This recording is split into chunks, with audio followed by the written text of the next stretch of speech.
Eu quero convidar vocês para abrir as suas Bíblias no livro de Apocalipse,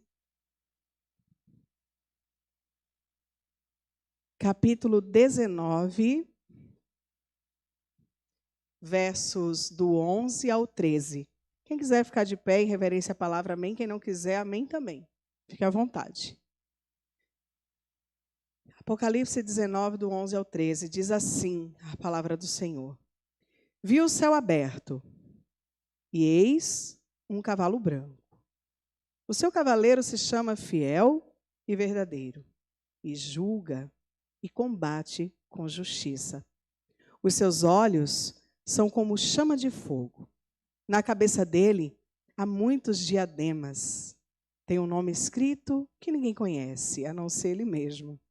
Está vestido com um manto encharcado de sangue, e o seu nome é Verbo de Deus. Até aqui. Aleluia. Podem tomar o seu assento. Essa palavra que o Senhor colocou em meu coração já tem um tempo que ela vem ardendo no meu coração. Mas eu ficava me questionando se era realmente uma palavra para levar para a igreja. E eu meio que me relutei muito de trazer. Mas eu sentia cada vez mais que eu tinha que falar sobre essas coisas. E hoje nós vamos falar de uma fábula que enche e encheu os corações de muitas mulheres ao longo da sua trajetória. Mas encheu de uma forma errada, porque nos foi ensinado de uma forma errada. Hoje nós vamos falar sobre o verdadeiro príncipe encantado. O verdadeiro príncipe encantado. Aí vocês podem pensar, pronto, agora a irmã Jana doidou. Virou de vez. Vai falar de príncipe encantado, fábula. O que é que isso tem a ver com a Bíblia? Com Jesus? Calma, que no final, em nome de Jesus, vai fazer sentido. Amém? Eu gosto muito de ver os significados das palavras. Aí fui pesquisar o significado de fábula. Significa narração de aventuras e de fatos imaginários ou não, uma fabulação. E o significado de príncipe encantado? Indivíduo que desperta a paixão de uma mulher. Essa é a definição. Eu acredito que, assim como eu, 99,9% das mulheres do mundo passaram um bom tempo de suas vidas sonhando com o príncipe encantado. Ai, o príncipe. Idealizando aquele homem maravilhoso que nos salvaria de toda a nossa dor, angústia, tristeza, aquele que nos curaria de todos os nossos traumas, feridas, que, enfim, livraria-nos das garras de uma bruxa malvada que, por morrer de inveja de nós, quer nos destruir. Quantas aqui já viveram ou viram alguém viver isso? Eu vivi isso. E eu vi muitas mulheres vivendo isso. Mas vamos mergulhar um pouco mais profundo nesse assunto, para a gente entender a raiz do problema. Partindo da minha experiência e da experiência de algumas mulheres que o Senhor, pela sua misericórdia, me trouxe para aconselhar, para conversar a respeito dessas coisas, todas que sofrem ou sofreram na área afetiva têm problema de relacionamento com o pai. O pai biológico, o pai terreno. Normalmente é desencadeado pela separação dos pais. Às vezes acontece de os pais não se separarem, mas vivem de uma forma que não passa amor entre os dois. Eu já li várias vezes, e a Anne, que estuda psicologia, vai endossar, que isso é algo analisado pela psicologia, que os filhos se sentem amados quando eles veem amor entre os pais. Eles veem que os pais se amam, ele se sente amado. Mas quando o filho vê brigas, vê discussões, vê todo esse clima horrível em casa, ele não se sente amado. E automaticamente ele vê que aquele relacionamento não é bom. Então, às vezes, nem houve a separação de fato, mas os dois só vivem debaixo do mesmo teto, pai e mãe. Eu tinha um amigo que ele falava assim: eu tenho 2 motivos para não me casar. Meu pai e minha mãe. Terrível isso. E aí eu vou contar um pouquinho da minha história para vocês. A irmã Tina falou que ia dar testemunho e hoje eu vou dar um pouquinho do meu testemunho. Como eu vivi coisas assim, que eu creio que o Senhor permitiu, para que hoje eu pudesse ter respaldo, né? Eu estava dizendo para o meu esposo, eu sou PhD, mestranda, doutoranda nessas histórias aqui, pela Universidade da Vida, que eu vivi na pele. Aos 9 anos de idade, eu presenciei o meu pai traindo a minha mãe. Aos 9 anos, eu vi. Não foi ninguém que me contou. Não foi depois eu vi só os dois separando. Não, eu vi o meu pai traindo a minha mãe. E aí eu fiz terapia. Depois de um tempo, fui para o Senhor. Mas mesmo fazendo isso, tratando psicologicamente e levando para a cruz, eu fecho os olhos aqui e eu me lembro daquela cena claramente, como se eu estivesse vendo agora. E isso gerou em mim uma ferida profunda de paternidade.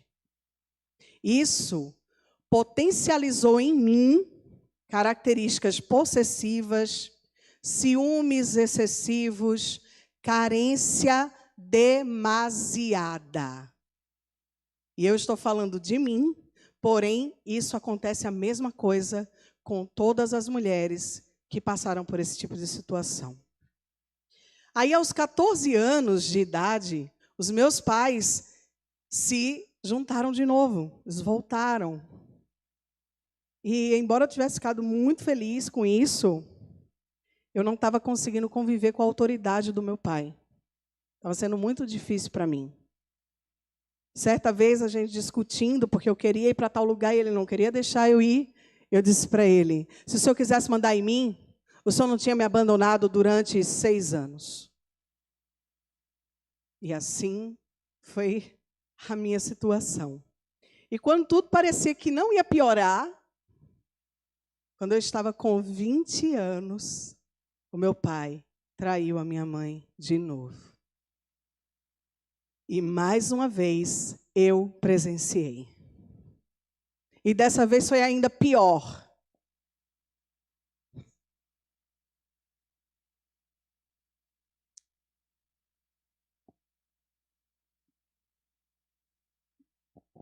Porque ele deixou eu e a minha mãe na rua, pegou a mulher pela mão e saiu.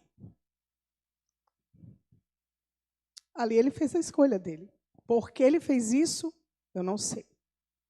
Mas ele deixou eu e minha mãe ali e partiu com a escolha dele, né? Foi muito difícil para mim.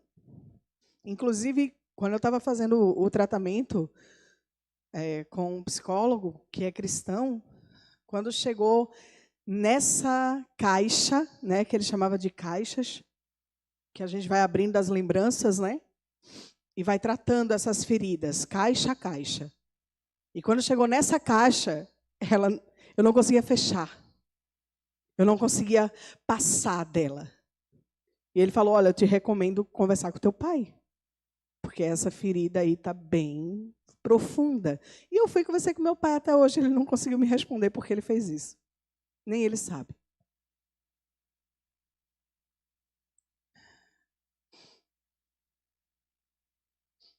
E aí, mais feridas, né? Medo do abandono, isso me dominava. Tinha muito medo de ser abandonada. E aí, eu preferia estar mal acompanhada do que só. Mas eu sonhava com o meu príncipe encantado. Eu não deixava de acreditar que um dia ele me encontraria e converteria toda aquela dor em alegria. Como está lá em Jeremias 30:17, diz assim: porque restaurarei a sua saúde e curarei as suas feridas, diz o Senhor. Eu acreditava nisso. Eu me relacionei com homens que não me davam o mínimo valor. Mas para mim, o que importava era não estar sozinha. O meu primeiro relacionamento durou 9 anos. Parecia ser perfeito. Cheguei a ser noiva. Era tudo muito bonitinho. Só de fachada. Ele me enganava, me traía. Mas eu só descobri isso no dia que eu me fiz passar por outra pessoa, numa sala de bate-papo que antigamente tinha. Quem é aqui das antigas, de quando começou internet, tinha uma sala de bate-papo da Ball, da UOL, não sei o quê, e ele estava lá, ó, paquerando, virado, como diz na minha terra, no modo de coentro. E aí eu descobri qual era a sala que ele estava, eu entrei na sala, me fiz passar por outra pessoa, dei cantada nele e ele caiu. E aí foi que eu descobri que ele me traía um monte. Aí eu passei um tempinho só. Meu Deus, eu não conhecia Jesus, tá, gente? E aí o meu lema era assim, ó, solteira assim, sozinha nunca. Meu Deus, a carência, o desejo de encontrar alguém de todo jeito era muito grande. E aí eu tive um outro relacionamento que durou 5 anos. Ele não suportou a minha conversão, né, que quando a gente começou, eu ainda não era da igreja, e quando eu fui para a igreja, ele não suportou e me abandonou, graças a Deus. Aí foi o vento do Senhor. O vento, ele soprou, sabe? Porque depois eu descobri tanta coisa, que aí você olha e diz assim: Jesus, obrigada pelos nãos. Ô, Senhor, obrigada pelos nãos que o Senhor me deu. Foi cada fogueira que eu pulei, que eu nem sei, sabe? Meu Deus. Ele mentia para mim, aí eu, tudo bem, que eu não queria ficar só. Medo da solidão. Aí eu já na igreja, eu estava lá orando para o Senhor, para Ele trazer o meu príncipe encantado, mas eu não conseguia esperar. Eu não conseguia descansar, e eu ficava buscando na força do meu braço. Ficava entrando nesses aplicativos de encontro, sabe? Eu ficava lá. Esse não, é esse. Não, esse. E eu ficava assim. Foram tantas tentativas e todas as tentativas resultaram em feridas e mais feridas. Eu cheguei a me envolver num relacionamento completamente tóxico, unilateral. Só eu gostava, só eu fazia, só eu buscava. Mas para mim estava tudo bem. Estava tudo bem. A gente não percebe. As mulheres não percebem que por conta da carência, elas começam a projetar o que está somente na sua mente. É como se fosse assim, o cara está lá e eu projeto nele aquilo que eu quero que ele seja. Ele não é. Aí eu me apaixono por aquilo que só está na minha cabeça. Ele não é nada daquilo que eu projeto nele. Eu projeto e digo, é ele. Ele é assim, ele é perfeito. Não caiam nesse engodo de Satanás.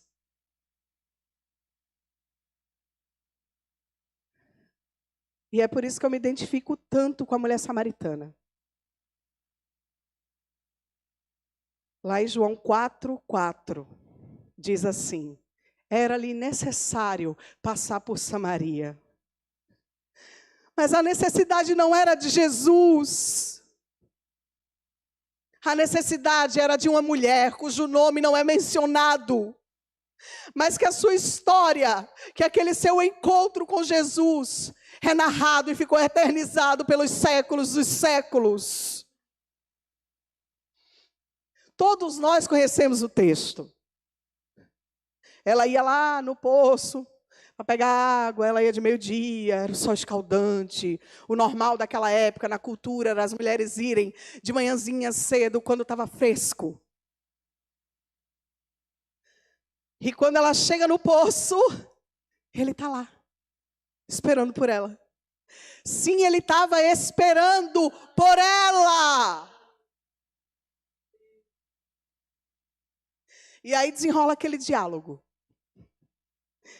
Ele pede água, ela fala, como sendo tu, judeu, pede água a mim, mulher e samaritana.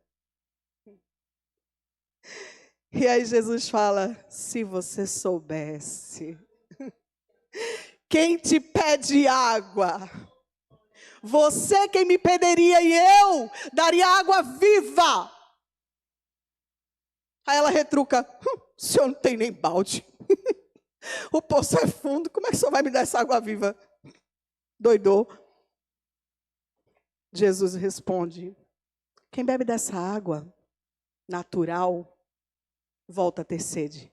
Mas da água que eu der, que é água espiritual, nunca mais terá sede. Aleluia! Era como se Jesus estivesse dizendo para ela, mulher, esses teus relacionamentos não saciam a tua alma. Sempre vais querer mais e mais, mas nunca te saciarás. Porém, se te relacionares comigo, nunca mais voltarás a ter sede, nunca mais voltarás a ter necessidade, vais te sentir completa em ti mesma, preenchida. E o que ela responde? Cheia de dores e feridas,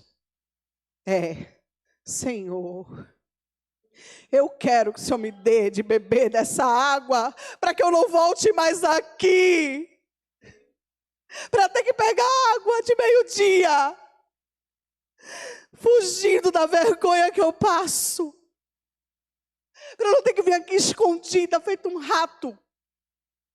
Eu quero dessa água. Quanta dor pela rejeição e humilhação essa mulher carregava dentro de si. Isso se confirma com o que Jesus fala em seguida. Vá, chame seu marido e volte aqui. E o motivo da sua vergonha e dor vem à tona.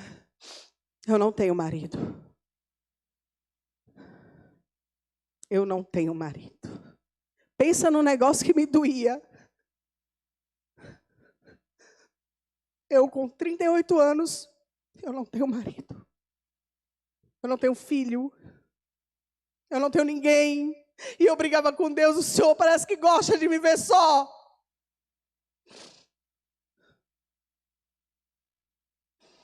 Jesus então conclui dizendo, você tem razão em dizer que não tem marido. Porque já teve 5.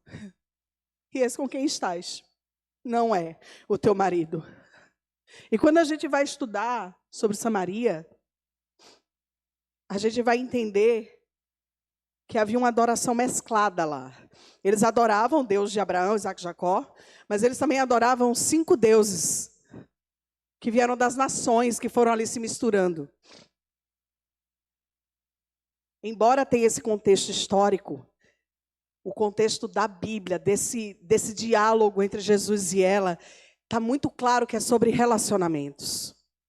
Era como se Jesus estivesse mostrando de uma forma natural algo espiritual. Ei, essa sede que você tem, essa vontade que você tem, essa coisa que você tem de estar com um, com outro, com um e com outro, vários maridos, não dá certo com nenhum, você nunca está satisfeita.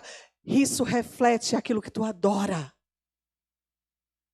Você adora vários deuses, por isso que você fica procurando várias coisas.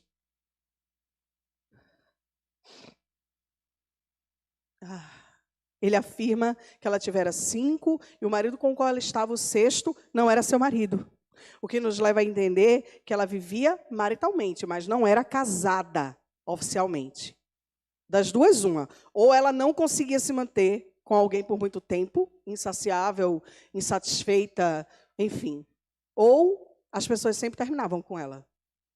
Eu acho que é o primeiro. Eu acho que ela sempre estava buscando alegria, buscando a felicidade, buscando o príncipe encantado. Mas naquela manhã, ela estava encontrando o seu esposo, o 7º, que é o número de Deus, é o número da perfeição. O 7º marido era o seu descanso. Aquele que nunca iria abandoná-la. Aquele que nunca seria motivo de uma desilusão ou mais uma ferida em sua alma. Aquele que preencheria o vazio, que por mais que fosse enchido, nunca estava cheio. Sempre vazio. És o amor que enche as lacunas do meu ser. És o amor que transborda os profundos vãos. És bondade que atrai, com irresistível graça eu te dou tudo o que sou. Depois de passar anos buscando o meu príncipe encantado, ele me encontrou. Na verdade, ele já tinha me encontrado. Eu que não tinha entendido ainda, pois aprendi da forma errada. Eu imagino que vocês estejam pensando que o meu príncipe encantado é o homem com quem eu me casei. Hélio. Ele é um príncipe mesmo. Porque as fábulas, como eu falei no início, elas sempre dizem assim: casaram e foram felizes para sempre. Mas é aqui que a gente vai viver para sempre? É aqui a eternidade? É aí onde está, onde entendemos errado a vida inteira. Não é aqui que viveremos felizes para sempre, mas sim no novo céu e na nova terra. É nesse casamento, é nessa boda que nós seremos felizes para sempre. O meu príncipe encantado, o seu príncipe encantado, o nosso príncipe encantado é Jesus. É Jesus. Oh, mandarabassuri canta labassou. Oh, aleluia.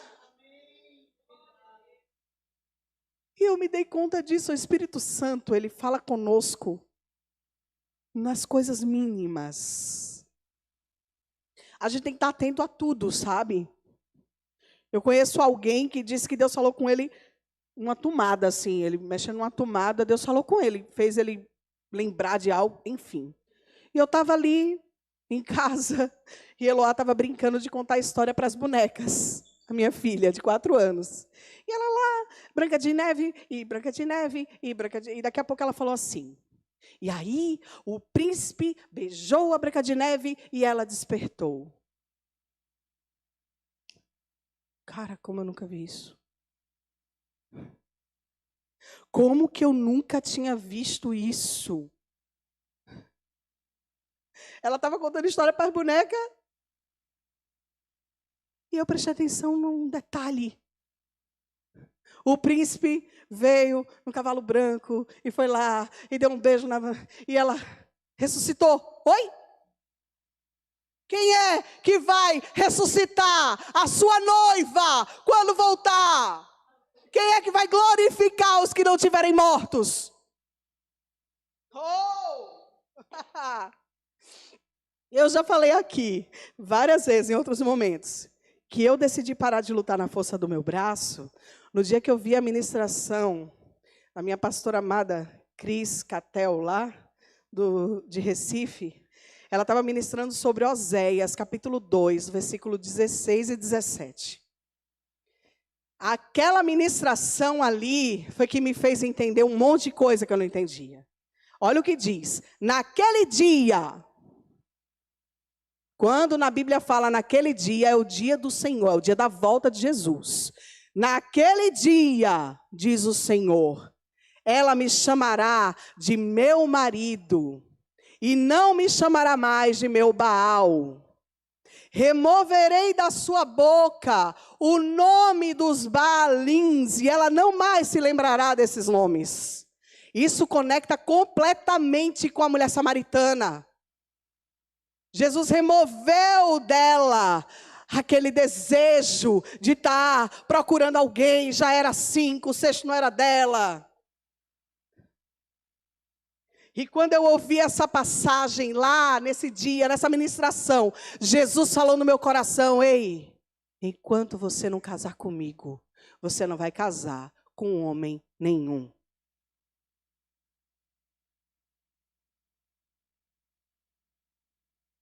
Mas, como eu disse, né, vendo Eloá ali, eu consegui enxergar uma coisa nessa história da Branca de Neve, em outras histórias de princesas, de príncipes, eu consegui enxergar algo que eu nunca tinha visto antes. E eu creio que foi o Espírito Santo, sim, que me mostrou isso.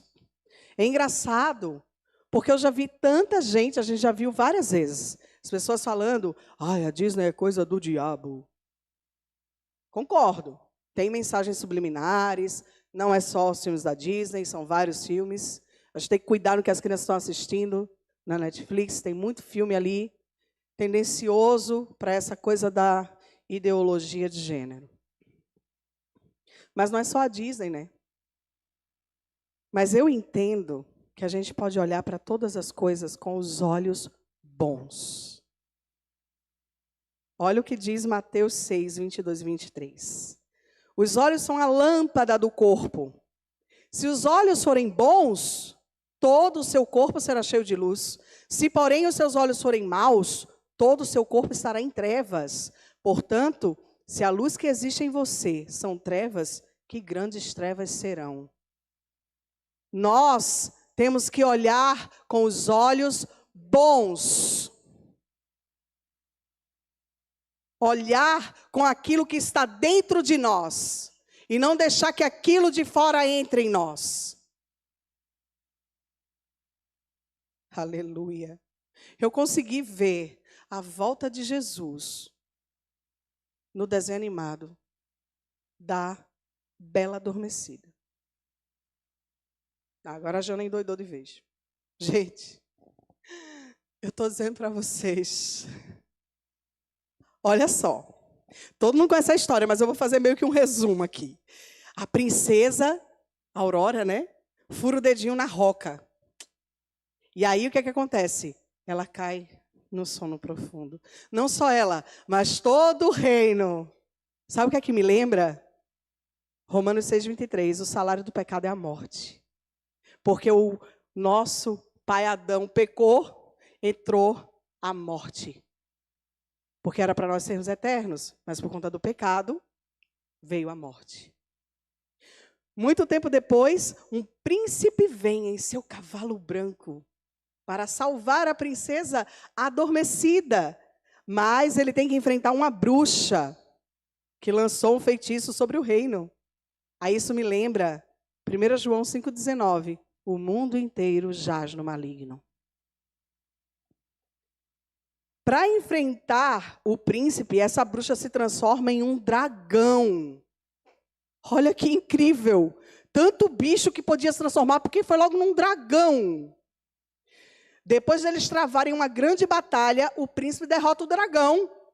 Aí eu me lembrei, Gênesis 3,15, ó, da semente da mulher nascerá um que esmagará a cabeça da serpente. E para dizer que essa serpente é o dragão, é Apocalipse 12:9, que diz: e foi expulso o grande dragão, a antiga serpente, que se chama Diabo e Satanás, o sedutor de todo mundo. E então o príncipe desperta a princesa daquele sono profundo e todo o reino é restaurado. Apocalipse 21, 1. E vi um novo céu e uma nova terra, pois o primeiro céu e a primeira terra passaram, e o mar já não existe. Oh, eu não sei se faz sentido para vocês, mas para mim faz muito sentido. O diabo, ele tem a mania de pegar as histórias de Deus, as coisas de Deus, bagunçar, deturpar e fazer do jeito dele, e fazer parecer que é dele. Mas é do Senhor.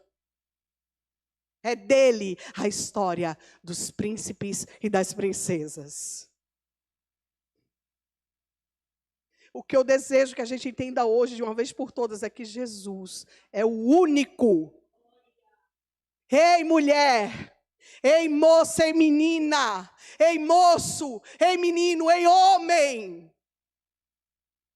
Jesus é o único que pode nos salvar de todas as nossas angústias, dores, feridas, traumas, mágoas. Ele é o único que pode nos tirar das garras da bruxa malvada, que morde inveja de nós, a qual me referi lá no início do sermão, que é o diabo. Ele vem montado num cavalo branco para nos resgatar e nos levar para o seu reino, onde não haverá mais dor nem choro, onde verdadeiramente seremos felizes para sempre. Ensine as suas filhas, ensine as suas sobrinhas, ensine as filhas das suas amigas sobre isso, que Jesus é o verdadeiro príncipe encantado. Eu estou ensinando para a minha, de 4 anos. Ei, filha, o príncipe encantado é Jesus. O príncipe encantado é Jesus. Se alguém tivesse me ensinado isso há 41 anos atrás, que eu estaria na idade da minha filha, eu não teria passado por metade das dores que eu passei.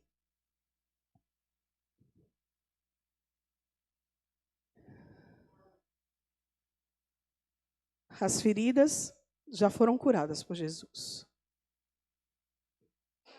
Mas as cicatrizes, elas estão lá, para eu lembrar de onde Ele me tirou.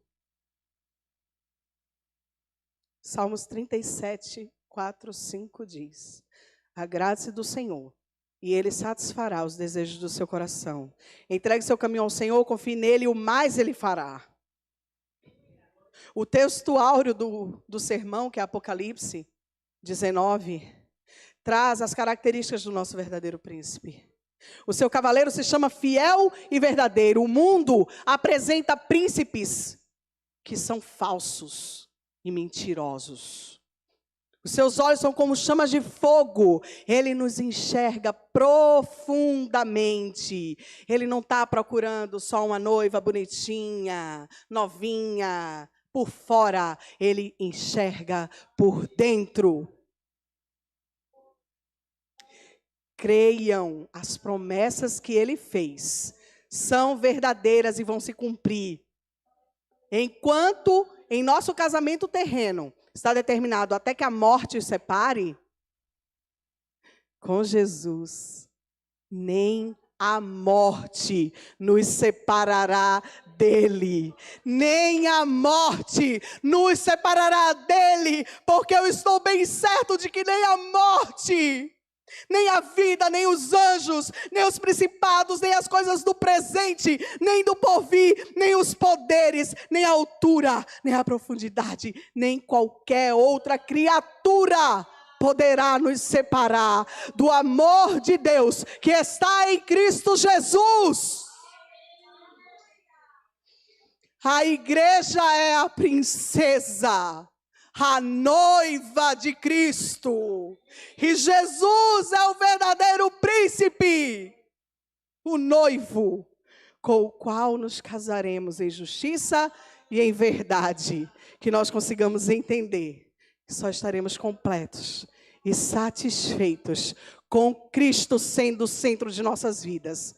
O amor puro, só o dele. Amém?